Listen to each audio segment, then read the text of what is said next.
curiously, although we quite rightly can be outraged about what happened at Mariupol at the very beginning of the war, that terrible trashing of this very important port, dock, industrial base, I don't think they want to do that with Kharkiv because it will consume far too much manpower. Why do I believe that? That is just not surmise. Yes, we're very focused. You know, it's interesting how villages will suddenly come up. We're very interested in the fate of Vovohansk, which is on the right of the arc of the breakthrough towards Kharkiv, and we're very much focused on the high ground just beyond Avdiivka at the moment. Look at the whole picture, and this is where the Institute for the Study of War, which is very good for this, look at their maps. There are 5, 6, 7 probes going on in different sectors, including around Kherson in the west, where civilian life has become unbearable again. So watch this space. Hello and welcome to Frontline for Times Radio with me, Kate Chabot. And this time we're catching up with a defence editor with 55 years experience as a broadcaster and journalist. Robert Fox has reported from several conflicts, including the Falklands, the First Gulf War and the Balkans. He's worked for the BBC, the Daily Telegraph and authored many books. He is now the Evening Standard's defence editor. Robert Fox, welcome back. Good to see you again. Let's talk about the Russian incursion, first of all, into the Kharkiv region of Ukraine. They seized a number of villages near the border with Russia, and Ukraine's military intelligence is saying this week, or has said, the situation is largely stabilized. How do you see it? Are these breaches that stop short of a breakthrough? They're very interesting. They are a probe that should have been expected, but they came in an unexpected place and in an unexpected way, in that they came straight for Kharkiv, where the Russians were thrown out towards the end of 2022, as you may remember, and the Ukrainians congratulated themselves a lot about that, quite justifiably in some ways. What seems to have been so strange is how relatively unprotected this major city, it's at least the third largest strategically, it's in the top 5. It's quite close to the Russian border, and the Russians appear to have walked in. Surprise. Just to mention it, the one thing that the Russians learned how to do was to build the defensive lines, Dragon's Teeth, really big anti-tank defenses right across the front, which they did for over a year under General Suroviki, who previously defended Aleppo. He fell from grace because he was Prigozhin's buddy, but he's back again now. You would have thought the Ukrainians would have learned how to build defensive lines. They should have done. They have done in certain parts. But we rather shockingly know that the Russian forces moved across the border with relative ease, and they've invested or taken 8 or 9 villages left and right in the Kharkiv pocket. So they can get within range, I think, quite easily of Kharkiv. Not entirely sure they want to take and hold it just yet. I don't think that this is the main effort, and we can wait for quite soon for another really main effort. It may not come here at all. Robert, you said that this was expected, but not perhaps exactly where it happened. The head of Vovchank's military administration, one of the contested settlements, refutes the claims that on Sunday Russian troops simply walked over the border. What kind of defences does Ukraine have in that area? They're there, but they're pretty thin. And I think that this is the whole story. We know that they have moved up about 4 battalion size battle group tactical groups into the area to oppose the Russian advance. But the balance of numbers, as assessed last night, is about 12,500 Ukrainians against at least 30,000 plus of a Russian attacking force. So the Russians have got their ratios right, and they are employing the obvious tactic of trying to drag Ukrainian forces away from other sectors where they might attack. That's why I think we have to be very open-minded as to whether this is the main effort. But because they pulled him away from other defenses, this is part of the story. is that Russia's now really building up what the military love to talk about, mass. They've got 300,000 plus inside Ukraine. The Ukrainians are very thin and very exhausted.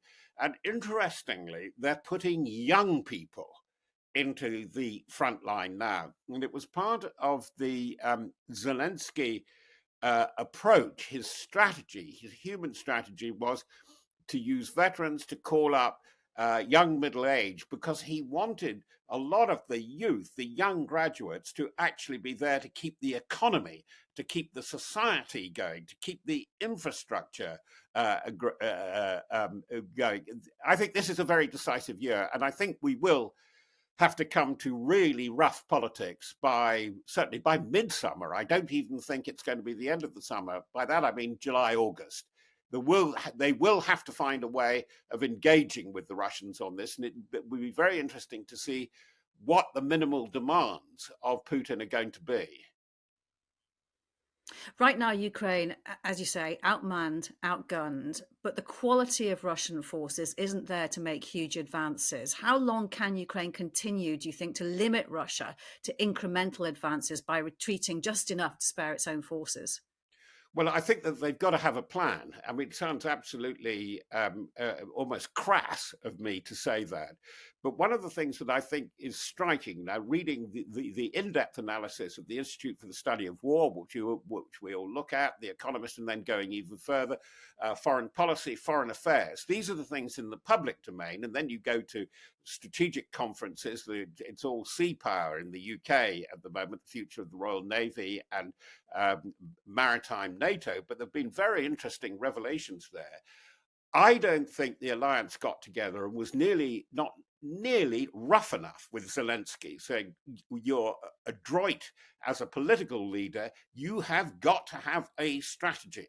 You have got to say what you're prepared to put your main effort behind and what where you're weak. The weaknesses are glaring. Above all, we haven't got there yet, Kat.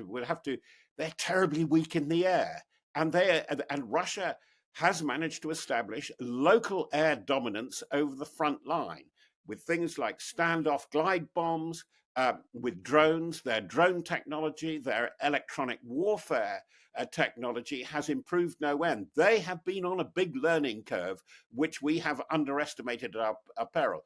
But by the way, there's one danger which afflicts both sides. And it was very interesting talking to my colleague, Kim Sen-Gupta, who's managed to get out to Ukraine a lot. Alas, age and infirmity has restricted me. I wish I could go there. But corruption affects both sides. I think corruption was a very big part of the story of the removal of the defense minister, but it is very much afflicting the order of battle, even what you can get into the front line with the Ukrainian forces. And just to go back to that use of Russia of its glide bombs, which means it can launch from inside Russia, these bombs, proving a huge threat to civilian populations. What strain is that actually putting on Ukraine's supplies of surface-to-air missiles, which it might otherwise be using to protect ground forces? It's putting enormous strain, psychological strain, on Ukraine and Ukrainian morale, because it's also where the pledges, which have been physical at times from the United States, look rather weak. We've had Blinken famously going to Kiev and playing guitar. Oh, terrific, and offering immediately $2 billion. I knew you'd have a comment on that.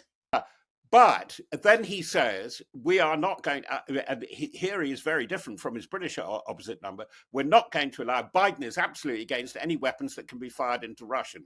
Well, game over. That is a psychologically and militarily illiterate remark. Whoopee, say the Russians. So we'll cruise our big bombers as far back as the Caspian Sea and launch the glide bombs. We can put our submarines out at sea in the Baltic and the Black Sea, and they can launch their cruise missiles. This is why there is something really incoherent, even tactically, behind the posturing of the West behind Zelensky. Sorry, am I being rude? Yes, it is time for real realism, if I could put a tautology there, because I'm actually personally fed up with going to seminars and to participating in discussions and being lectured left and right. Oh, this, that, and the other. There are organs, and I will name names, like The Economist, like the Institute for the Study of War. They've been way too optimistic about this and way too excessively unrealistic about what Ukraine really can do now. Can we just return to the ground incursion of late? And you say that this might not be, we should be aware of thinking this as being the big push, that there may be something like in the pipeline planned by Russia. In that light, this probe, how does Kharkiv, the city, fit into that? What do you think Russia's intentions are with it? I think not to take it. I think to invest it, in other words, surround it, to neutralize it, because I think, curiously, although we quite rightly can be outraged about what happened at Mariupol at the very beginning of the war, that terrible trashing of this very important port, dock, industrial base, I don't think they want to do that with Kharkiv, because it will consume far too much manpower. Why do I believe that? That is just not surmise. Yes, we're very focused. You know, it's interesting how villages will suddenly come up. We're very interested in the fate of Vovohansk, which is on the right of the arc of the breakthrough towards Kharkiv, and we're very much focused on the high ground just beyond Avdiivka at the moment. Look at the whole picture, and this is where the Institute for the Study of War, which is very good for this, look at their maps. There are 5, 6, 7 probes going on in different sectors, including around Kherson in the west, where civilian life has become unbearable again. So watch this space. Putin started with a maximalist ambition. He wanted to take out the big cities.